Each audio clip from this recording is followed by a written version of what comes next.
เหล่าเข่าเพิ่นเฮ็ดด้วยใหม่ตัวนี้นะใหม่พางมาเรียนลำแล้วเพิ่นก็มาสานอีกทีหนึ่งแอมก็เกือบไม่พังทั้งหมดทุกคนเลยมียังอันนี้หักไม้ตาน้ำโอ้สวนเลี้ยงเบ้ป่ะให้ถึงมันมียังก็เป็นวงวันนี้ไปบ้านท่านเจ้าเลยไปเดินทางไปที่นู่นครับตรงนี้ไปกันไปคอยมาเด้อดองกบดองโอ้ยอดเถื่อนก็บังคับชิโบใหญ่ไปได้แต่ว่าสำหรับต้นทุนของไฟมันก็ถือว่ามัดละทุกคนเลยนี่ใหม่หมดเลย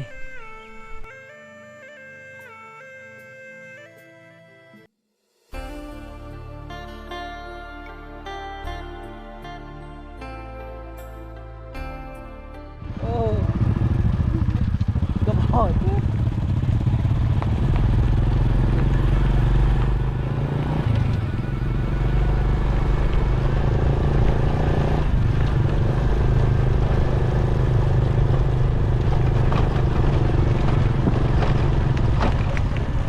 ออกไปเด้อโอ้ย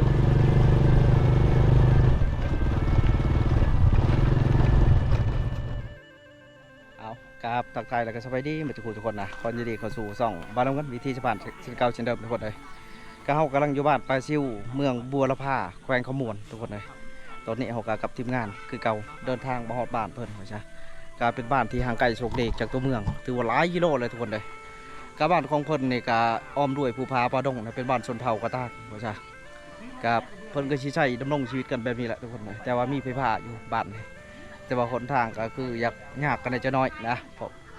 การใช้เพื่อนใช้ชีวิตคือชั่วร้ายกับตำเข่าตักน้ำตำเข่าแบบสมัยดั้งเดิมมาแหละไปทุกคนได้เห็นแต่เก่าๆนะอันนี้เขาก็เสียหายเก็บภาพบรรยากาศแบบยอดยุคอีกทีนึงเพื่อให้ทุกคนได้เบิ่งกับอากาศฮอตทุกคนเลยช่วงนี้คืออะไรใครย่อยเพื่ออันนี้อันนี้คือเพื่อนเราเข้าเนาะนี่เนาะโอเคทุกคนโดยใช่ไหมบ่โดยใช่สีลงไปตั้มตื้มบ่อ๋อตั้มแล้วเราขกหนึ่งเนาะพี่ทุกคนเลยกระชูงได้เราเข่าเพิ่นเปิดใส่รถเลยเอาหยกเลยก็คอยลงไอ้จ้าเดเฮือนประเทศใหม่ทุกคนโอ้ขักลีนอหุงกระเบื้องยังดีทุกคนเลยกะผู้มีตาแห้งไอ้จ้าเนี่ยผู้มีตาแห้งครับเฮ็ดใหม่จ้ะนี่อันไหนดงเตี้ยไหมบ่เขื่อนเก่าเล่าหมดเลยตัวนี้อันนี้เขื่อนใหม่เขาเนาะเกิดโมกอันบ่แห้งมันเปียกอันชุ่มฝนตกป่ะฝนตกเนาะเป็นหมอกเลยทุกคนเลยพอตากอีกบ่ไปตากอีกเนาะเขาเม็ดใหญ่อันนี้ก็เอิ้นพันเขายังก่อนพันเขาโดยโตอะไรก่อนโดยเก็ตโดยเก็ตเขาเก็ตทุกคนเลยแนวพันเก็ตไปใช่ไม่เบิ้ลก่อนชินะใช่ก่อนเพื่อเอาชิ้นวันตะเพื่อตะปัดนี่ก็คือก่อนกูเนี่ยต่อโอ้หลายคนวัดลำมังผู้ชายได้บอลจะมูชาตะบอลผู้หญิงกูไหมตะผู้ชายตะปัดนี่หกบ่หกคนเนาะมีแต่ผู้ชายตัวเลยผู้หญิงบ่ได้เลยไม่ได้ไม่จะได้ผู้ชายไม่จะได้ผู้ชายได้คนทางให้เห็นคนตกมันโหนเอามอมเจอโกมอมเจอตำแล้วเลยตำแล้วเนาะตั้งหน่อยบ่หลายอย่างมานี่ก็ตัดจาเลยเจ้าบ่ตำนางฮะไม่ก็ส้มเรียบร้อยพอนี้ยังบ่ทุกคนเลยแกงเลยเนาะก็คือเขาใช่เอามาทำท่อกับเบื้องต้นนี่เห็ดนี่เนาะได้เห็ดอาหารปลอดสารพิษอาหารได้เห็ดได้หอนเข้ามาคือบริโภคเราบริเฮ็ดเราคืออยู่ในเมืองได้อยู่ในเมืองจะมีตัวเห็ดต่าง อันนี้เพิ่นก็สิปลูกอีกหลังหนึงไม่ใช่ปลูกใหม่ เล็บที่เกิดการแล้ว ตัว ของอยู่ มีสวน อันนี้มัน เดี๋ยวไปเบิ่งเรือนหลังเดี๋ยวก่อน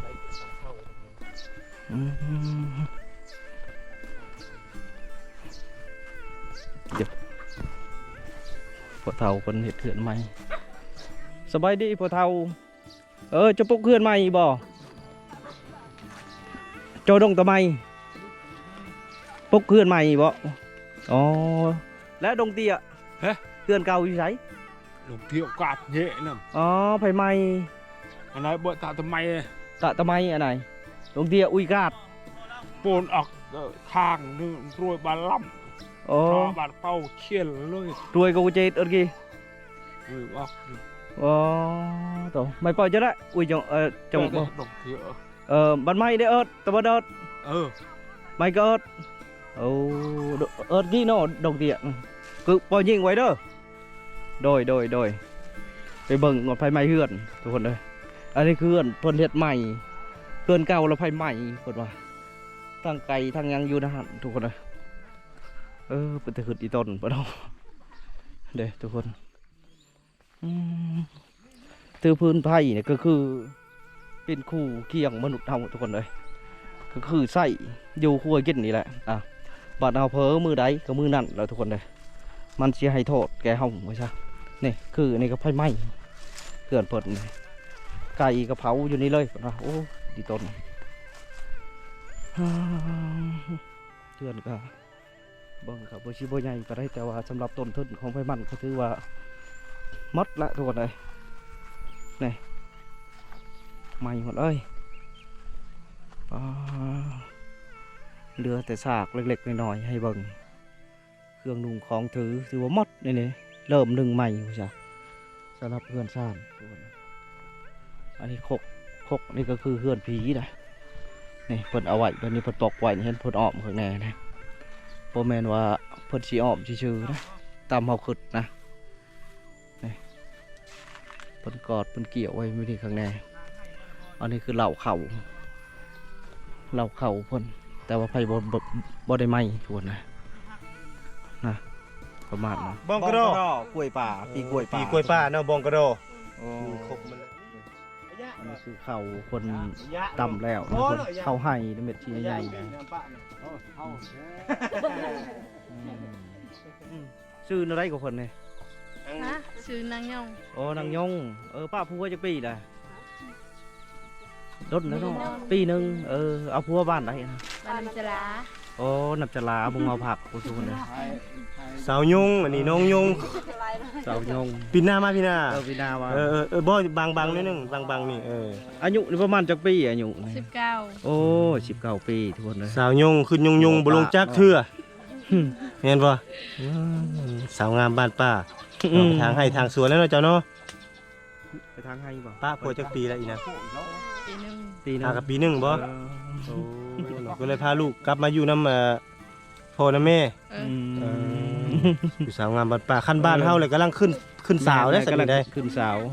กำลังขึ้นสาวได้ลูกหนึงแล้วเพิ่นน่ะผู้หนึงแล้ว ลูกหนึ่งแล้ว นั่นเด้ทางหลังน่ะเด้ลู โอ้ ก เพิ่นนะ ได้เลยได้ก่อนเนาะก่อนมานำ มานำ ก่อนมานำ ลูกผู้หนึง ก็ขี่รถไทยไปวิละทุกคนเลยพอแห้งเลยครับ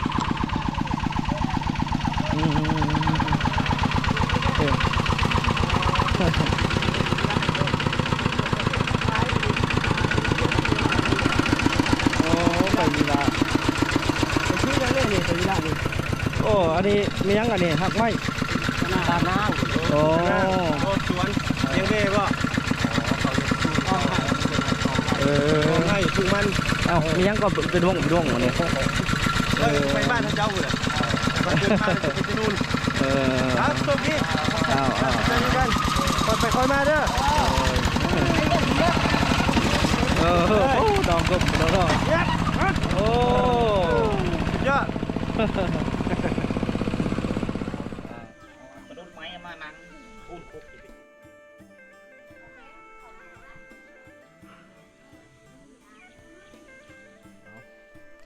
อันนี้คือบ้านปลาซิวนะทุกคน บ้านปลาซิวนะครับเบิ่งราคาเฮือนเพิ่นก็อยากห่างก็ได้ เป็นบ้านที่อยู่ตามเนินภูแล้วก็ปลูกหมากไม้กินหมาก แล้วก็มีแดดมักมีทุกคนเลยตามที่เห็นนี่นะมักเขียบมักซิดานี่เฮือนก็ทรงเก่าดังเดิมว่าจ้ะก็คือให้เพิ่นเห็นบ่เพิ่นสิทางหัวผู้ทางหลังนี่นะ เพราะว่าเพิ่นบ่มีที่หาดเปียงเพราะว่าเพิ่นอาศัยเฮ็ดให้ปลูกข้าวทุกคนเลยคือเขาวกินเพิ่นโดยหลักก็คือทางให้นี่อันนี้เพิ่นก็สิทางแล้วก็โจดได้เพิ่นได้ทุกคนการใช้ชีวิตกันแบบสงบแบบพอเพียงกะใส่เข้าไปเพิ่นเคยใช้แต่บรรพบุรุษทุกคนเคยอยู่กันมาแบบนี้ก็ถือว่าบ้านก็เป็นบ้านเก่าบ้านแก่แหละพ่อจ้าเพิ่นกะประมาณนี้การพัฒนาของเพิ่นค่ะเดี๋ยวเราจะพาทุกคนเลาะประมาณนี้บ้านปลาซิวเฮาขาครั้งแรกได้มาบ้านอันนี้ บ่เคยมาจักเถื่อตัวเขตบัวละพาเนี่ยอันนี้ก็เป็นทางพากลางบ้านว่าจ้ะเฮือนหน่อยเฮือนใหญ่เลยพักเพิ่นกับปลูกกันในนี่ละเกือบคู่บ้านว่าจ้ะเพิ่นได้กระป้างลูกระเบิดเนี่ยแต่ข่าวสงครามบ้านส่วนนางต่างรถต่างดง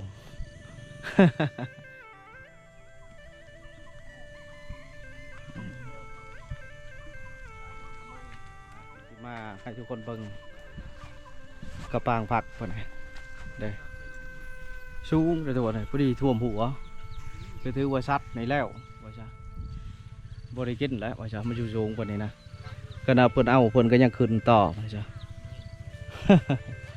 อันนี้คือชาติเพิ่น ของพ่อใหญ่ทำดิ ของพ่อใหญ่ทำนี่ แมน กำลังน้อยๆอยู่เป็นมีความสุขอันนี้ทางขึ้นให้เพื่อนได้ทุกคนเลยพอก็จิทางก็ลงมาไปนี่นะ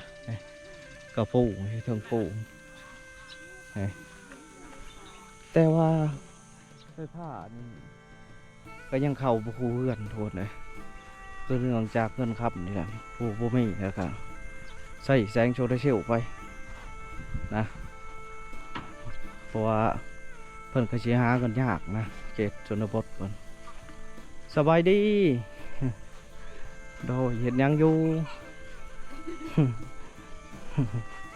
ตำเขาตักน้ำแล้วเนาะอยู่นุ่งกันจะค้นเฮือนชินะดงนะ ở đồng á โดย hay con nát ha 4 คนเนาะเบิ่นก่อนชีดำเจ้า còn con lam chỉ bàn อ๋อ bàn ยังบ้านตาย2ยัง1เนาะลูกเนาะ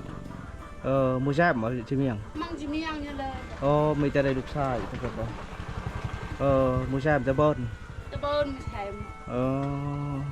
ก็อยู่นำกัน4 คนเนาะในเฮือนนี่เนาะโปนละโปนก็คือ4ทุกคนเลยแต่เพิ่นเปาะชะไรบ่จังไงนะ tao bơn ở đồng ดงเนาะแต่บ่อนชะไร lại bơn thế này khai cửa ให้ลาวในนี่ได้ทุกคนเลยใกล้ๆนี่แล้วเนาะจิเจนี่เตอะสบายนะเวลาให้จ้างในระนุ่งบ่ก่อแบบนี้ยากบ่เวลาถางบ่ยากเนาะทางแต่ทึกบ่ได้ลงมาเนาะโอ้สบายทุกคนช่วยจ้านี่ช่วยแบบละในบิน ช่วยจ๋า ช่วยจ๋ากันเถียเชิดมูกี้กันตาแต่เชียร์ครัวชิตะเบิร์น ตะเบิ้ลเนาะ ตะเบิร์น หาเห็ดทุกคนกันเดี๋ยวหาอยู่หากินนี่ก็คือหาเห็ด กินแล้วช่วยตะไม้เมื่อกี้มาเลอะแต่ช่วยตะไม้น่ะจนเกาะน่ะตัวเร่งเลยเบิร์น ซ้อเอ้ยเนาะตี ปกติตะเบิร์นเต้นั่นจะดอง จุดขำเนาะคนว่าไปหาวายหาสารอยู่ทางผูคนเมื่อก็จุดขำเพราะแห้งเนาะเพื่อจะได้กินเนาะเพราะเร่งเนาะ ตัวแห้งเออ อีกก็จะชิกามาเจ้า กูอ่ะไอ้ชัวเฮียกูน้ำปลาทิดกระหม่อ ประมาณ3 ปีเนาะเอาผัวประมาณ3 ปีเราเอาผัว แปะปืนก่อนเจ้าแล้วคือเชี่ยวคือไอ้ อ๋อ ทำเบิร์นก็ไปฉักเองนะ ชักอีกอ๋อ เบิร์นก่อนไปตรอเลยเปิดงอแม่เมื่อกี้อะ อ๋อได้ลูกตลอดเลยก็เลยชักแล้วอยู่หน่อย อืม ชักแล้วอีก ชักเท้ามันจะนั่นนะก็ไปชักนึง อ๋อ เบิร์นก็ไปตู้เหลือ เออ ไปรอดกระตะเบิร์น เออ รักแม่กระตะเบิร์น ตะเบินเลยก่อนช่วย ไปเบิร์นกินแล้วก็งอกงางอันไปเตะวินาใช้แพทปากเอง อ๋อ แพทจะบนปากก็เชื่อกันอันนี้เปิดเราเลยพี่นะ อ๋อ พวกมันเราไม่เบิ่งก่อนเจ้ากี่เลยไปยนยำเตะกับปาเราเตะกับไปเรา อ๋อเออ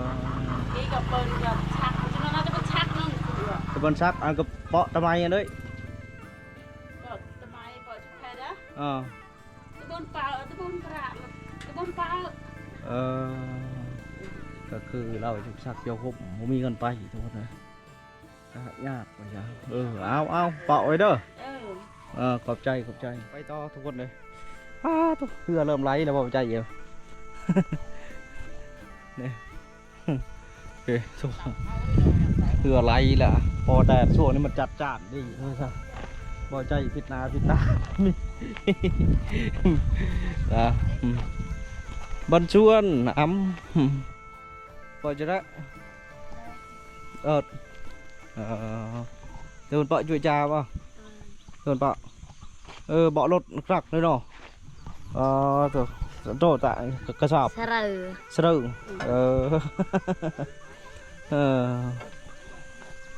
จากใส่กระสอบทุกคนโตนะกระแจบนโตเปาะกระนงกระแจมีnướcเนาะกระแจทุกคน tại cha đó จามเรา chừng cha đôi mồm chưa เจ้า กินข้าวแล้วทุกคนนะอันนี้ผักกุ่มได้เนาะผักกุ่มtạiเนาะผักกุ่มทุกคนเลยเนี่ยชีวิตใส่ตำหัวผู้หัวฟ้าเขากับแบบนี้แหละทุกคนนะอยู่กันไปแบบนี้ผู้อยู่เพื่อนแน่ผู้บ่อยู่แน่ว่าใช่เบิ้งเขาเลี้ยวไปเดี๋ยวนี้ผู้กำกับอยู่หากินกับผู้ละเป็นอยู่ทั้งหมดแล้วคนว่าไปต้นเสาในตัวแรกเพราะได้จะได้มือเนี่ยเพราะว่ามันใกล้เติบได้เลี้ยวมันเพื่อเป็นคนเทิงแล้วก็ยางโป้นมาพอแห้งว่าใช่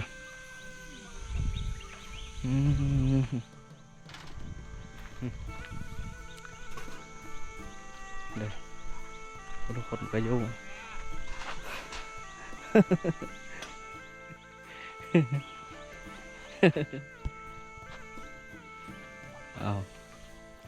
ก็เป็นแบบยอดยุคหลายปีก่อนทุกคนเลย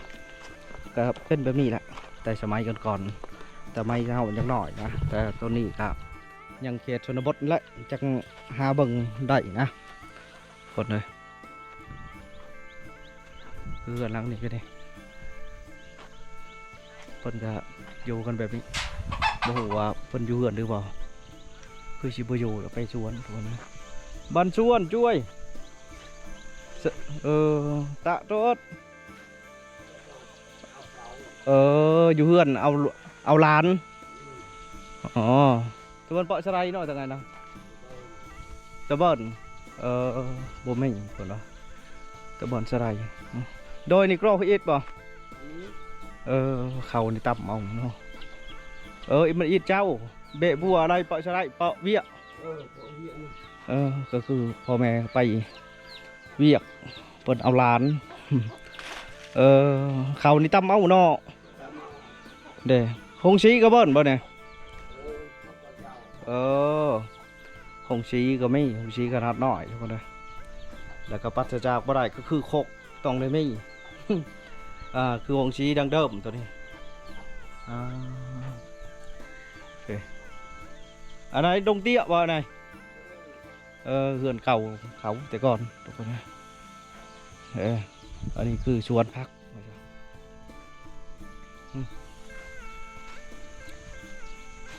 ชวนพักนี่คือกลัวเฮือนก็พักแบบหนึ่งนะตัวนะหมู่บ้านนะครับมวนใส่กันแบบสงบใส่ชีวิตกันแบบสงบไปซะตัว เพิ่นปลูกในตีนผู้ปลูกเพื่อนเพิ่นตึกในคดให้มันเพียงก็ได้ทุกคนเลยจึงตั้งเพื่อนได้เพราะฉะเชื่อบ่ได้นี่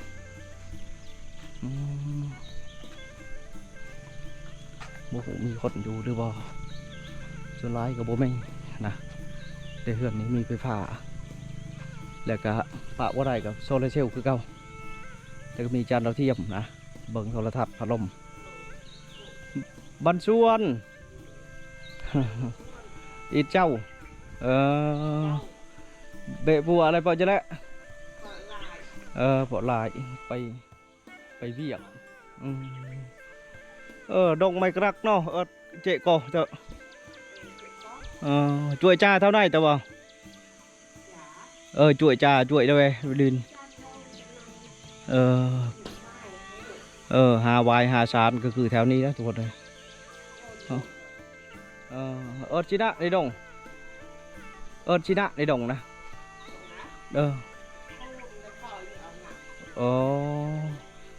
6 คนทุกคนโปรดเฮ้ยเจ้าก็เงียบเนาะ อันนี้เราเข้าทุกคนนะ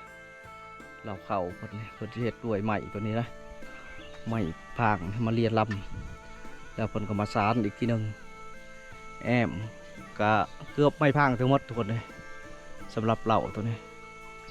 ก็คือเป็นเหล่าของสนเผากระต่างว่าจ้ะเอากาประมาณนั้นทุกคนเลยเอากาสิได้ไปบ้านต่อไปว่าจ้ะคลิปนี้เขากาสิกราบลาพี่ลาน้องพบกันในคลิปหน้าทุกคนคลิปนี้ขอว่าสบายดีเอาบ๊ายบาย